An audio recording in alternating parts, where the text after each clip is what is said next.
Amigos televidentes, gracias por estarnos acompañando y estar en la sintonía de 100% Noticias con primicias a cada hora. En ese momento vamos a presentar la entrevista íntegra que le hicimos a Valesca Sandoval, quien fue secuestrada por la policía. Recordemos que Valesca estuvo atrincherada en la UNAM Managua junto a otros jóvenes que mantuvieron una protesta de 3 meses, más de 3 meses en este recinto universitario. Ella nos concedió una entrevista en exclusiva a la mañana de hoy y vamos a dejar de manera íntegra sus palabras. Nos llega la noticia que tú has estado bastante involucrada con el tema de protestas en la Universidad Nacional Autónoma de Nicaragua. Incluso un video tuyo pues se hizo bastante viral cuando te tocó en algún momento sentir que ibas a perder la vida y tuviste que despedirte de tus seres queridos a través de un video. Fue bastante conmovedor. Pero bueno, días luego de que ustedes salen del UNAM, nos llega la noticia que vos habías sido apresada. Contanos un poco desde el inicio, tenemos muchas preguntas que hacerte, pero contanos desde el inicio, ¿cómo te detienen? Cuando vos sales de la iglesia donde ustedes llegaron, ¿qué sucede? Después de la iglesia, desde ahí contanos, por favor. Ok, cuando nosotros estuvimos en la iglesia, las personas que nos estuvieron apoyando ahí, se nos dijo que se nos iba a trasladar a otra casa de seguridad. Entonces, pues nosotros pensamos que era así, pero en realidad no, nos fueron a dejar a Catedral. En Catedral, estas personas estuvieron gestionando a ver si se podía encontrar otra casa de seguridad y ya estaba habiendo presencia de paramilitares y nosotros seguíamos en Catedral, o sea, era un riesgo. Entonces nos comunicamos con un amigo de nosotros y pues él nos dijo de que su mamá tenía un trauma en el Oriental y que ella nos podía dar unos días para quedarnos. Entonces todos decidimos que sí, que nos íbamos a ir y nos fuimos al tramo. Ahí pasamos alrededor de 3 o 4 días, creo. Cuando ya el viernes 20 fue que llegó la policía, recuerdo de que quizás eran alrededor de las 5:30 de la mañana. Y recuerdo que estábamos todos dormidos en el piso y de pronto solo escuché que dicen Policía Nacional y me quedé como de, ah. Y recuerdo que uno de mis compañeros que tenía la par, o sea, como éramos 5 los que estábamos dormidos, uno de mis compañeros lo primero que hizo fue ponerme una sábana en la cabeza y lo primero que me dijo fue, tranquila, cálmate, todo va a estar bien. Y luego uno de los policías vino, lo de la sábana y, o sea, yo estaba dormida, estaba acostada boca abajo. Entonces me puso las manos hacia atrás y me puso unas bridas. La ventaja que tuvieron los chavalos es que ellos estaban dormidos boca arriba y yo no, yo estaba boca abajo. Entonces el policía me empezó a decir, dale, levántate, levántate. Y evidentemente es muy difícil tratar de levantarse estando boca abajo y ya teniendo las bridas. Entonces yo no podía levantarme y 2 policías vinieron y lo que hicieron fue que me agarraron el pelo y me levantaron del pelo. Entonces, una de mis compañeras que estaba con nosotros, porque en el grupo éramos 3 mujeres. Esas 3 mujeres, estaba una señora de 56 años y estaba pues Valeria, que Valeria tiene 22 años, entonces estaba Valeria también. Y recuerdo de que Valeria le dijo a uno de los policías, recuerdo que le dice, oficial, ¿me puede pasar los zapatos? Sí, le dice, él se los pasó, Valeria se los puso. Y yo como que, o sea, queriendo hacer lo mismo, queriendo que me pasaran los zapatos y no. Y recuerdo que a mí me sacaron por todo el mercado descalza. Llegué a la estación 1 igual descalza. Cuando llegamos pues a la estación 1, recuerdo que lo primero que todas estas personas decían era, ah, ahí está, esa es la hijueputa, decían, que salía hablando mierda del comandante en una entrevista en la catedral y luego me apartaron de todo el grupo, me sentaron aparte y para escuchar todo el tipo de comentarios que tenían para mí. Recuerdo que alrededor de más de 20 oficiales, tanto mujeres como varones, sacaban sus teléfonos y me tomaban fotos con sus teléfonos. Entonces, ahí en la estación 1, ahí en Estación 1 pasamos alrededor de, quizás a lo mucho, 3 horas. De ahí se nos trasladó en un microbús blanco.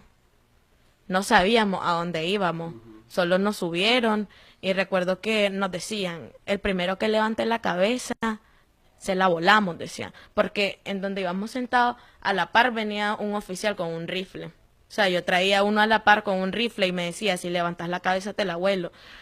Entonces nosotros ni siquiera hablábamos y ellos solo hacían comentarios como de, los vamos a llevar al volcán Masaya, decían. Lo primero que se me pasó por la mente, estos mayas nos van a matar, digo yo. Pero pues, no. Llegamos al Chipote y recuerdo de que me estaban tomando las huellas y una oficial venía así, de frente, donde estaba yo, y lo que hizo fue que me golpeó la cara, o sea, me pegó una cachetada en la cara y todos los chavalos solo me quedaron viendo. Y yo, o sea, no podía hacer nada, tenía la brida, estaba rodeada de policía y en realidad lo que más me causa como que un lástima, en realidad es lástima lo que me causa, que la mayoría de estas personas eran mujeres y eran estas mujeres quienes hacían comentarios denigrantes hacia mí, solo se referían hacia mí como de, ay, tal, hijo de puta, decían, y todos sacaban sus teléfonos y decían lo mismo, todos me tomaban fotos. Y recuerdo que solo decían, ahora sí la vamos a hacer llorar de verdad, decían, vamos a hacer que lloré y que grité y que volver a llamar a tu mamá, me decían. Recuerdo que al escuchar todo este tipo de comentarios, yo nunca lloré, o sea, nunca lo hice. Y recuerdo que la cara de mis compañeros su cara era como de, dale, aguanta, dale, aguanta. Y así, recuerdo que el primer interrogatorio, calculo que dilató alrededor de 3 horas. Y cuando a mí se me lleva a la celda, que era un recuerdo que mi celda era la celda número 38, cuando a mí se me lleva a la celda, veo que dentro de la celda está Valeria también. Entonces para mí eso fue un alivio y Valeria me abrazó y me preguntó, ¿qué te pasó? ¿Qué te dijeron? Me dice. Y ya le empecé a contar. En el interrogatorio, ¿qué clase de preguntas te hicieron, por ejemplo? Bueno, nosotros ahí en el Chipote, aunque estábamos en este tipo de celdas, nosotros nos gritábamos y decíamos, oh, estás ahí, comiste, estás bien. Y sí, y a todos se nos dice lo mismo. Si vos cooperás, si vos tenés información, nosotros podemos soltarte a más tardar mañana, pero si no cooperás, pues ya aquí te vas a quedar. Al inicio así te empiezan a decir. O sea, y yo recuerdo que yo les decía, ¿qué información les voy a proporcionar si simplemente solo estuve en la universidad, a como estuvieron mis compañeros y qué voy a proporcionarte? Exacto. Ellos de entrada, pues, lo primero que me decían a mí es, ¿quién les da las armas a usted? Y yo solo es que les decía, pero si nosotros no teníamos armas, les decía. Entonces me decía, no, que a ustedes les están dando armas, me decía. De sí, ¿quién les da las armas? Se les da las armas la iglesia, me decía. Silvio Báez les está proporcionando las armas. Y yo me quedé como, no, le decía yo. Entonces me dice, sí, pero vos vas a decir eso en tu declaración. Y le decía, me va a disculpar, pero yo no puedo decir algo que no es, les decía yo. Y recuerdo de que en varios interrogatorios también se me decía lo mismo de, ¿dónde estudias? Y yo, en la UNAM, que estudia Derecho, les decía yo. Me decía, no estoy hablando con ninguna analfabeta, me decía. O sea, permíteme entender. Ellos en algún momento querían poner palabras en tu boca y querían de que vos confesaras o de alguna manera, en alguna declaración dijeras de que el Silvio Báez o la Iglesia Católica les proporcionaba a ustedes armas. Exacto. Ellos hacían, al momento del interrogatorio, a mí en lo personal, eso fue lo que me preguntaron. Y yo les decía, no, yo no puedo decir algo que no es, que no pasó. Entonces ellos siempre me decían, sí, pero que dicen que te vieron, que vos estabas hablando con el padre Silvio y que te dio tantas armas. Y, ustedes tienen pruebas para decir eso, les decía yo. Y, o sea, ellos como que se enojan cuando uno trata de contestar o defenderse. Y yo me quedé como de, a ver, me están denigrando, decía yo. Psicológicamente estos me quieren dejar por el suelo, decía yo. En varias sesiones que tuve de interrogatorio, que me sacaban alrededor de las 3, 4, 2 de la mañana y pasaba ahí alrededor de 3 horas. Yo solo recuerdo de que al pasar por cada pabellón, literal, era lluvia de golpes en la cabeza. Y yo recuerdo que si yo trataba de levantar la cabeza, estas personas lo que me decían es, no levantes la cabeza, no me mires, no me mires. Entonces, era muy frustrante el saber que me estaban golpeando, no poder hacer nada, era muy frustrante. Y al regresar cada vez a mi celda, ellos tienen una cosa que se le llama revisión por las mañanas. En esa celda, aparte de estar Valeria, estaba otra señora que yo había hablado con esta señora y pues yo le pregunté que por qué estaba ahí y ya ella me comentó que fue porque estuvo en Masaya, en Monimbo apoyando, entonces por eso estaba ahí. Y esta señora tenía su pasta dental, su cepillo de dientes, papel higiénico, toalla sanitaria. Entonces, recuerdo que en esa revisión, en revisiones que hacían por las mañanas, estas personas tiraban al suelo los cepillos de dientes, las pastas dentales, las toallas sanitarias, y a esta señora la dejaban nada más con un papel higiénico. Y entonces yo me quedaba como por culpa mía, a esta señora le están quitando sus cosas, decía yo. Y en una ocasión, recuerdo, o sea, nosotros hacíamos culto. Nosotros hacíamos culto ahí en el Chipote, en la noche. Y don Medardo, los 6 días que yo estuve ahí, nunca lo había escuchado. Hasta el último culto que yo viví ahí, fue que lo escuché, él habló y no nos dirigió unas palabras. Y recuerdo de que él habló y él se refirió hacia nosotros y nos dijo, es que yo nunca voy a olvidar lo que él nos dijo. Él nos dijo, gracias muchachos, porque si no fuera por ustedes, el país jamás se hubiera levantado. Es verdad, nosotros estamos aquí hoy, pero recuerden que hay personas afuera que están abogando por nosotros.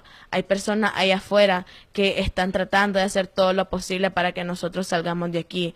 Muchachos, nosotros vamos a salir. Y cuando todos salgamos, yo personalmente quiero darle un abrazo a todos ustedes, porque todos ustedes formaron un papel fundamental en esta lucha. Y yo recuerdo de que en toda esa celda solo se escuchaba llanto, todos estábamos llorando, yo lloré al escucharlo, porque don Medardo tenía la orden de no hablar, a él no se le permitía hablar. Y recuerdo que cuando llegaban a la celda a él y decía, celda 6, comida, y el muchacho que estaba con él decía, sí, 2, y el policía decía, no, 1. Entonces, sucedió lo mismo con la mía también, cuando llegaban a mi celda y decían, celda 38, comida, y nosotras decíamos, sí, ¿cuántas? 3, el policía nos decía, no, 1. Y cuando nosotros nos comunicábamos ahí por la celda, que nosotros siempre nos preguntábamos, oye, ¿comiste? ¿Estás bien? ¿Qué te hicieron? ¿Te golpearon? Nosotros hablábamos, nosotros decíamos, sí, me hicieron esto y esto. Entonces ellos en una ocasión se enojaban cuando nosotros hacíamos los cultos y orábamos. Ellos se enojaban y solo sabían decirnos cosas como de, shh, cállense, hijueputas, que Dios los va a salvar. Entonces, Hablame un poquito de don Medardo. Cuando vos ingresás, ¿lo lograron ver a él? ¿Lo lograron ver? No. A ver, ¿cuántos días estuviste vos detenida? 6 días. 6 días. En esos 6 días, ¿cuántas veces lograste ver a don Medardo? No lo miré ni una vez. Solamente lo escuché y solo lo escuché una vez. Porque él tenía prohibido hablar. Entonces solo lo escuché única vez ese día. Y fue para decirnos eso. Vos cuando estuviste ahí, Valesca, ¿lograste ver casos de personas que estaban golpeadas con signos de torturas, de laceraciones en su cuerpo, algo así? Sí, de hecho sí. Logré conocer el caso de una señora que se llama Teresa de los Ángeles López López. ella era mi vecina, pues prácticamente de celda. Y recuerdo que cuando ella me escuchaba, que yo llegaba de interrogatorio y yo escuchaba que Valeria me estaba diciendo, Molo, calmate, me decía, no llores, me decía, vos sos huevona ahí afuera, pero no es que esta gente te escuche, que vos en realidad llorás aquí adentro, me decía. Y ya después solo le escuchaba a ella que me decía, tranquila, me decía, todas las lágrimas que nosotros ahorita estamos derramando, ellos las van a pagar tarde o temprano. Y fue así como nosotras empezamos a crear como un vínculo, a preguntarnos que dónde era y esto y lo otro. Y ella es pues de Monimbó. Y ella está ahí desde el 19 de julio. O sea, yo salí y ella está ahí todavía. Y ella la encarcelaron ahí con su papá. Su papá tiene 67 años y su papá está ahí. Y yo recuerdo que ella gritaba, papi, ¿estás bien? Y su papá no hablaba y solo el compañero de celda le decía, dice tu papá que sí, que está bien, que te tranquilices. Y yo la miré a ella en muchas ocasiones y ella tenía golpes en su cara, eran golpes muy evidentes, tenía un morado en todo esto de su cara y ella me dijo de que cuando paramilitares la sacaron de su casa, la golpearon delante de todo el mundo, delante de todos sus vecinos, la golpearon, le dieron con un cable de luz y recuerdo de que ella se levantó la camisa y me mostró y tiene señas en toda su espalda. Tiene señas en toda su espalda de golpe. Ella me decía, mi papá no habla, cuando mi papá no habla es cuando lo están golpeando, me decía. Vale, que cuando vos te dan de salida, te logras salir pues de prisión, ¿qué te dicen? ¿Por qué lo hacen? Bueno, cuando a mí se me llama de que yo no sabía que me iban a dar orden de salida, sino que ellos empezaron a interrogarme nuevamente, todo el inicio. Cuando llegaste a Luna, ¿quién te pagó para que grabara ese video? O sea, siempre me preguntaban esto, de quién te pagó para que grabara ese video. Yo decía como de, no, nadie me ha pagado y tampoco sabía que era un delito grabar con mi teléfono algo que estuviera pasando, le decía yo. Porque yo siempre les contestaba cosas como de que en nuestra constitución dice que si los medios de comunicación no nos están informando a cómo es, nosotros como pueblo tenemos el deber, tenemos el derecho de nosotros mismos informar la verdad, la verdadera información que está pasando en nuestro país. Eso no es ningún delito, le decía yo. Y entonces ellos me decían, ¿sabes vos que por el comandante estás estudiando? Me decían. Y yo me quedaba como de, no, le decía yo. Y me dice, ¿quién crees vos que te paga la universidad? El pueblo, le digo yo. Entonces me dice, sí, pero ¿quién paga tu universidad? Me decía, son los impuestos. ¿Y quién paga los impuestos? El pueblo, le vuelvo a decir yo. Y entonces me dice, sí, pero ellos tienen que pasar por un organismo, dice, para ellos poder parte de la universidad. Y yo les decía, sí, tienen que pasar por la DGI, les decía yo. No, es por el comandante que vos estás ahí, es por el comandante que seguís viva, me decían.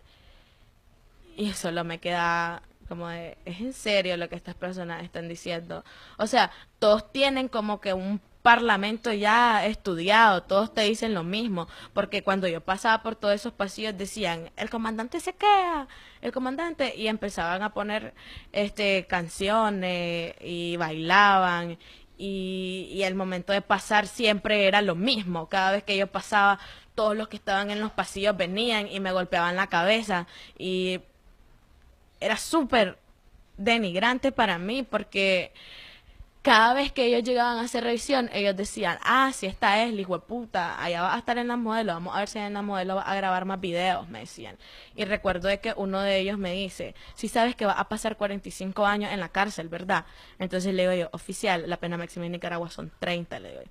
Y al haberle respondido eso, recuerdo que nos dejaron sin comer todo el día, no solo a mí, a todos los que estábamos ahí. Nos dejaron sin comer todo el día. Y recuerdo que nosotros en ese culto nosotros decíamos que ellos podrían maltratar nuestro cuerpo, pero no que iban a maltratar nuestro espíritu. Y ellos trataban como que de mantenernos aislados y de desunirnos tanto que ellos no se dan cuenta que nosotros somos jóvenes. Y al tratar de desunirnos, ellos más bien nos estaban uniendo más, porque interactué con todas las celdas que estuvieron ahí, todos nos gritaban y nos decían, huevos, ¿de dónde sos?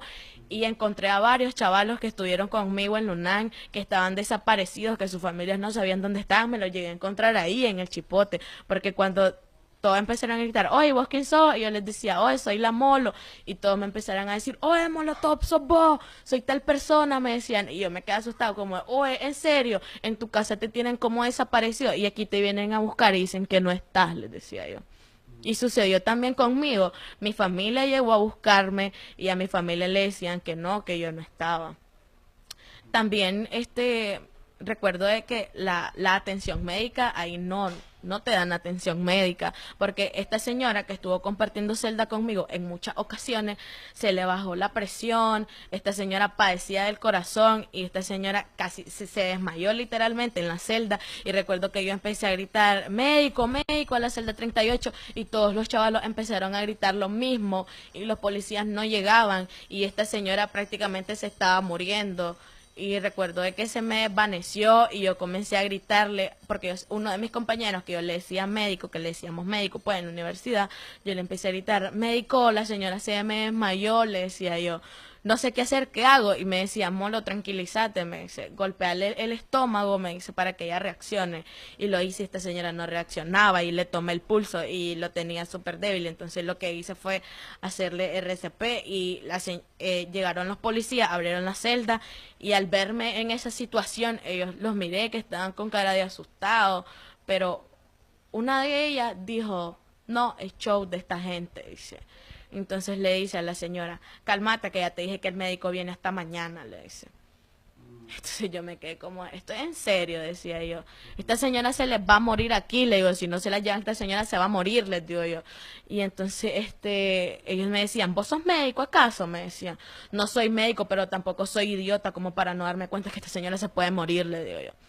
Entonces a esta señora la sacaron y la ató alrededor de quizás media hora o 20 minutos y la llevaron de regreso a la celda y le pregunté, ¿la llevaron al hospital? No la llevaron, ¿verdad? Le digo yo, porque solo dilató como 15 minutos y me dice, no, me dice, solo me inyectaron. ¿Qué? Que para que los chavalos que están enfermos no se quejen del dolor, ellos lo que hacen es inyectarte algo para dormir. Entonces, prácticamente ellos lo que también hacen es negligencia médica, ¿me entendés? Aparte que nos castigan porque nosotros allá en el Chipote, recuerdo que yo cantaba, yo les cantaba a los chavalos el himno, interactué también con la Adilia. La Adilia me contó cómo fue que ellos cómo fue que ellos la atraparon. Ella me dijo, Molo, me dice, ni siquiera estábamos huyendo, me dice. Nosotros estábamos saliendo del país con nuestros papeles, me dice, y ¿sabes qué es lo que más me asusta y me duele? Que fue el ejército quien nos entregó, me dice.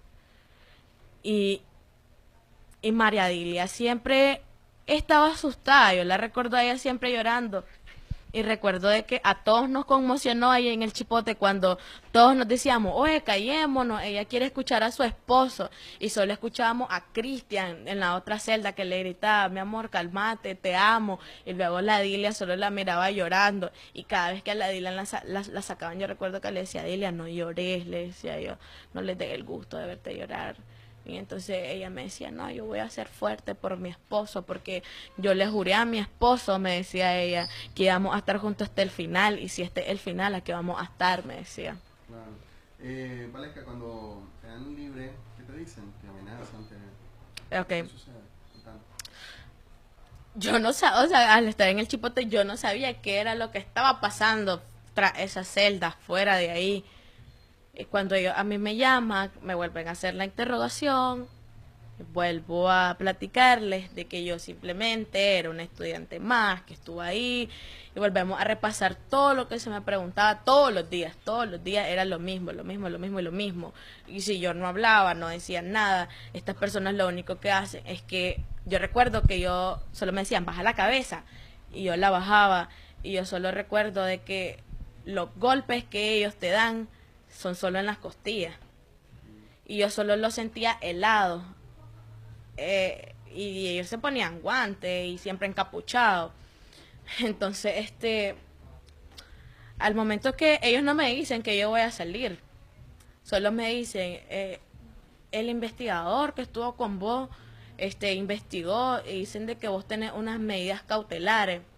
Entonces le digo yo, desde el inicio que vine aquí, yo les dije que yo tenía mis medidas cautelares, les digo yo, porque mis medidas cautelares yo las había realizado con el CENIT una semana antes del 20 que a nosotros nos agarraran. Yo tenía mis medidas cautelares y a como las tenía yo, las tienen como 3 o 4 de los chavalos que ahora están en la modelo.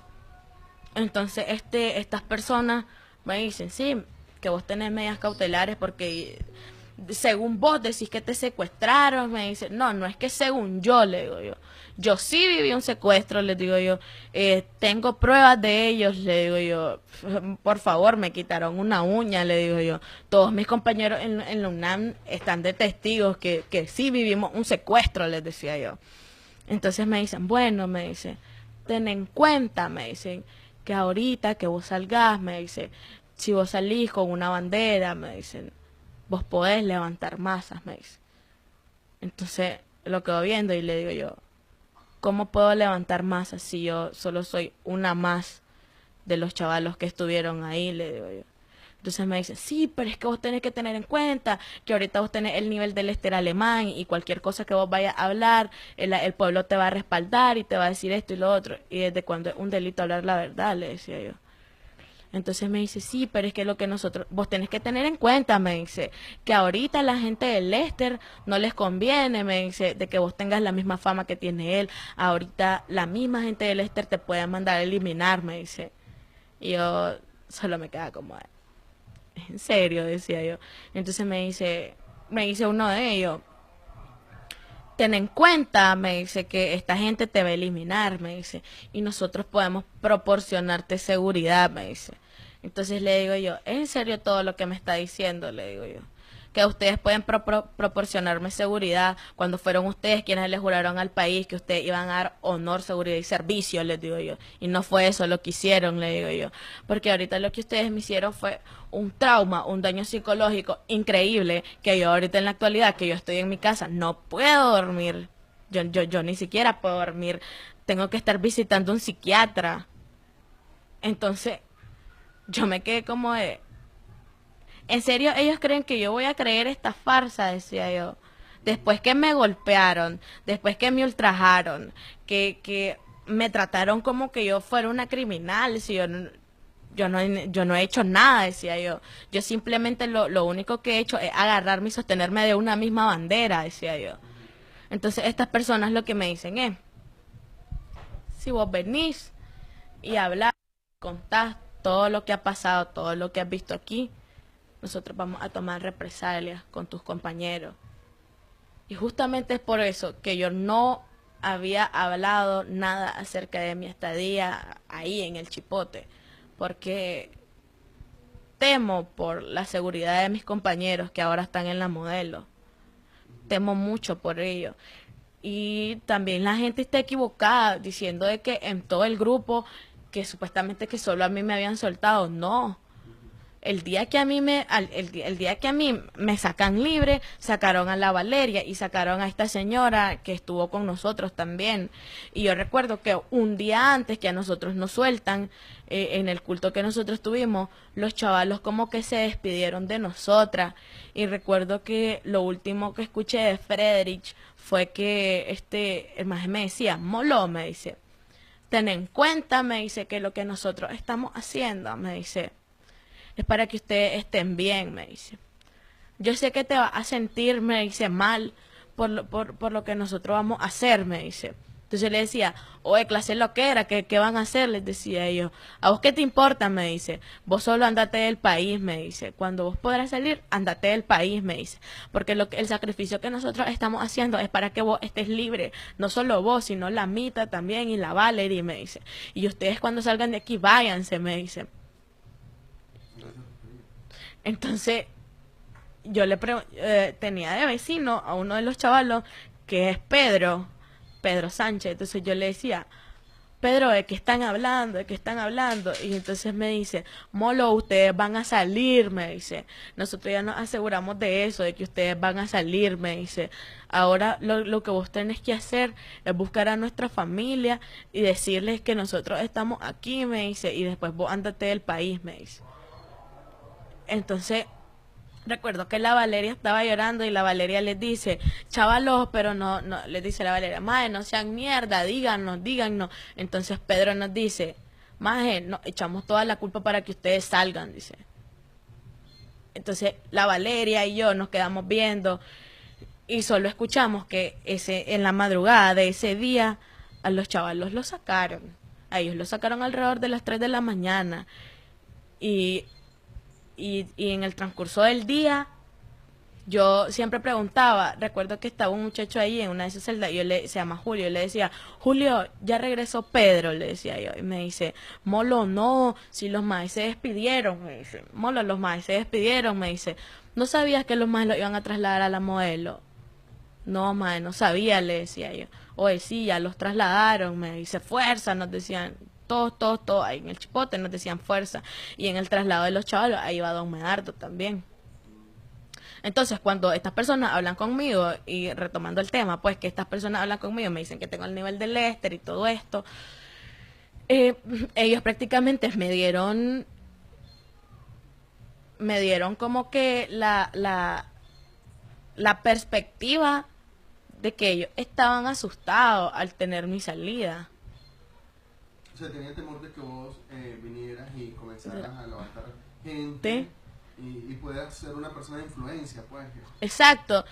Y entonces, y es justo lo que pasó, porque, o sea, yo salió la Valeria, salió esta señora, y yo recuerdo de que al regresar a mi casa, yo miré a mi mamá y recuerdo de que le pregunté a mi mamá, al yo salir del Chipote, las personas que estaban ahí afuera y los policías empezaron a gritar, asesina, asesina, asesina. Y yo solo miraba el rostro de mi mamá, que como se llenaban sus ojos de lágrimas. O sea, y a mí no se me podía evitar pasar el pensamiento de mi cabeza de, por mi culpa, no solo mi mamá, sino toda mi familia está pasando todo esto.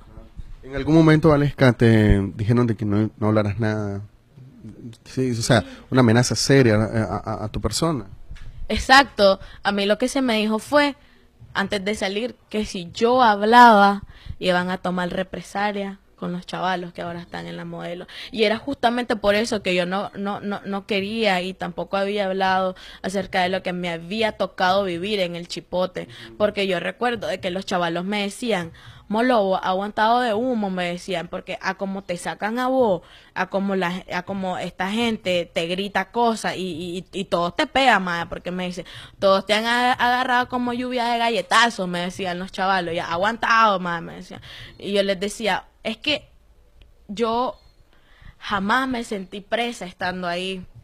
Yo jamás me sentí presa, o sea, era como de que mi mente simplemente era aguantar, que estoy a terminar. Valesca, y quiero retomar algo que ha comenzado a suscitar a través de las redes sociales, vos estás al tanto seguramente, que cuando a vos te liberan, comienza a circular en las redes sociales el tema de que te dejan salir sin ningún golpe y comienzan a vincularte como eras una infiltrada, a tal punto de asegurar que vos tenías planes de afectar a Lester Alemán y a otras personalidades. ¿Por qué surge esto? Y te hago la pregunta también porque ahora que me comentas de que ellos en algún momento te plantearon de que Lester Alemán podía mandarte a liquidar con su gente, entonces me da la sensación de que la policía ha orquestado un plan de crear rivalidad o alguna división por parte de ustedes. Contame, ¿qué pensamos? O sea, ellos están teniendo ahorita como de que esta idea en la cabeza de que la desunión de nosotros para ellos es ganar más poder, ganar más terreno, pero no, o sea, simplemente yo quiero que la gente sepa que si yo no había hablado acerca de lo que a mí me había sucedido en el Chipote, era justamente para proteger a mis amigos. Porque, o sea, para mí el sacrificio que ellos hicieron, no solo por mí, sino por las otras 2 personas que estuvieron conmigo, que también fueron liberadas, para mí es un sacrificio muy grande. Y Y era justamente por eso que yo ni siquiera quería hablar acerca de esto. ¿Qué Porque, pensabas acerca de esto? Jesús? ¿Y circula en las redes sociales? bueno, principalmente pienso de que, o sea, ¿qué infiltrado va a estar arriesgando su vida en una barricada, en una lluvia de balas? No solo una vez. O sea, eso yo lo viví más. Todos los ataques que ya existieron, yo los viví. Y no solo es mi voz la que está respaldándome, sino que mis propios compañeros de la universidad, de la UNAM, pueden decirlo. O sea, que infiltrado iba a ser tan estúpido de arriesgar su vida y estar ahí, en un momento de una lluvia de balas. Y también este comentario de las personas que ha estado surgiendo de que yo quería afectar a Lester y esto y lo otro, al contrario, todas las personas nos vieron en la marcha. Yo me manifesté, yo fui a la marcha y también tenemos que recordar que las torturas no solo son físicas, estas personas son muy inteligentes. O sea, yo ya me había dado a conocer, la gente ya sabía quién era yo, de verdad. ¿Ustedes iban a pensar que estas personas iban a golpearme la cara? No. O sea, yo tengo un historial clínico que puede comprobarte que yo tengo golpes en las costillas, yo tengo golpes en las costillas. Y también recordemos que las torturas no simplemente son físicas, también son psicológicas. O sea, también tengo una psiquiatra que puede decirte que evidentemente me he cerrado tanto al nivel de que yo misma me digo, soy fuerte, soy fuerte, soy fuerte, soy muy fuerte. Entonces, a este nivel de que la misma psiquiatra me dice que si yo no saco todo lo que siento, que si yo no lloro todo lo que tengo que llorar, va a llegar un momento de que todo se me va a acumular y me va a dar el boom. Puedo quedar loca después de todo esto. Claro, claro, comprendo. Bueno, es que no sé si tenés algún otro comentario que quisieras compartirnos. Por supuesto, de que simplemente que estas personas, mientras más nos quieren desunir, no se dan cuenta que nos están uniendo más. Porque yo así lo siento. Yo siento que me estoy uniendo más con todas estas personas, porque todos nosotros debemos de recordar que todos nosotros estamos luchando por lo mismo. Todos estamos ligados, todos estamos agarrados de una misma bandera. Entonces, al desunirnos, ellos nos están uniendo más, lo cual pienso de que esta lluvia de comentarios negativos hacia mí que se ha estado dando, yo no lo veo como algo malo. O sea, pienso de que cada quien tiene su opinión, cada quien tiene su ideología, como lo tengo yo, lo tenés vos y lo tiene todo el mundo. Entonces, simplemente eso. Y también que yo no me voy a retirar de la lucha. El esfuerzo que hicieron mis compañeros para sacarme a mí y a la Valeria y a la Mita, yo no lo voy a dejar así. Yo me voy a seguir manifestando, yo voy a seguir luchando por lo que yo creo que es correcto, que es defender a mi país, que es defender a mi pueblo, como ya lo hice en varias ocasiones, estando detrás de una trinchera. Esta vez lo voy a hacer diferente, estando de otro lado. O sea, no voy a apartarme de esto por estos comentarios negativos. No voy a hacerlo. Ahorita lo que yo quiero es que la gente sepa de que mis compañeros son presos políticos.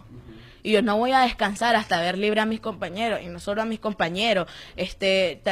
También estoy apoyando acerca de la libertad de Don Medardo, porque él es una persona muy influyente, él es una persona de que él levantó al pueblo campesino, y ellos fueron los que nos estuvieron respaldando a nosotros los estudiantes. Y eso es algo que nosotros no vamos a olvidar. ¿Cuáles finalmente tus palabras a todo el pueblo de Nicaragua? Ese pueblo que viralizó tu video pidiendo perdón a tu mamá, y que te dio también cuando fuiste secuestrada, y te has seguido de cerca, ¿no?, el trabajo que has estado haciendo. Me gustaría que dejaras unas palabras para el pueblo de Nicaragua. Principalmente al pueblo de Nicaragua lo que les quiero decir es muchas gracias. Gracias, porque en esa marcha del sábado, cuando yo llegué, créeme, para mí fue hermoso ver cómo las personas se me acercaban y me persinaban, me daban la bendición y me decía, estamos orando por vos y por todos los chavalos. Para mí esa es una parte fundamental, porque yo pienso que lo que me ha mantenido con vida han sido las oraciones de mis familiares y de todo este pueblo que ha estado orando por mí. La verdad, yo pienso de que yo sigo viva por eso, porque Dios me trajo aquí con un propósito. ¿Qué propósito es? Aún no lo sé, pero si este es el camino para encontrar mi propósito, yo voy a seguir aquí. Yo lo que le quiero decir a Nicaragua es que yo no tengo miedo, o sea, yo no tengo miedo por mi vida. Yo lo único por lo que temo es por la integridad física de mis compañeros que ahora están encarcelados en la Modelo. Entonces, quiero que sepan de que yo no me voy a dar por vencida hasta verlos libres, no solo a ellos, sino a todos los que están ahí por algo injusto. Entonces, Nicaragua, solo quiero decirte que sí, nosotros somos jóvenes, pero quiero que recordes que tanto como nosotros somos jóvenes, ustedes ya vivieron, ya saben qué fue lo que pasó anteriormente. Nosotros lo estamos empezando a vivir, pero nosotros seguimos con pie de lucha. Yo en lo personal, la experiencia que viví en el Chipote, la experiencia que viví, que escuché, cómo me denigraron ahí, en ese lugar, pienso que eso me volvió más fuerte en realidad. O sea, ellos creyeron que esa parte me iba a destruir físicamente, me iba a destruir mentalmente, pero en realidad no. O sea, yo me siento más fuerte y me siento con más ganas de luchar y con más ganas de ver a mi país libre, porque desde el 7 de mayo que yo me atrincheré en Unang Managua, mis ideales siguen siendo los mismos de querer ver libre a Nicaragua, porque recordemos que los caídos que hemos tenido, ellos no dialogan. Y simplemente eso yo no lo voy a olvidar. Vi morir ayer, vi la muerte del oso también. Entonces, eso es algo que a mí nadie me lo va a quitar de mi mente. Yo no me voy a descansar, yo no voy a descansar hasta que este país finalmente esté libre de toda opresión. Gracias. Excelente. Listo.